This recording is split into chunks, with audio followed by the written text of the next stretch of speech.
হযরত শুআয়ব আলাইহিসসালাম মাদিয়ান ও আইকাবাসীদের প্রতি প্রেরিত হন। তাদের অভ্যাস ছিল মাপে ও ওজনে কম দেয়া এবং বেশি রওয়া এবং পথে ওত পেতে বসে কোনো সত্যান্বেষীর দেখা পেলে ধমকিয়ে বলতো যে, সাবধান, ঈমান আনলে তোমাদেরকে হত্যা করা হবে।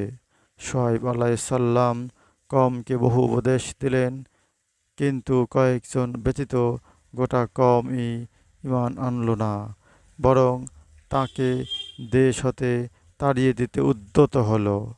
এতে ৩ প্রকারের আযাব একই সময়ে তাদের উপর এসেছিল। প্রথমে ভূমিকম্প আসলো এবং অত্যাধিক গরম পড়ল।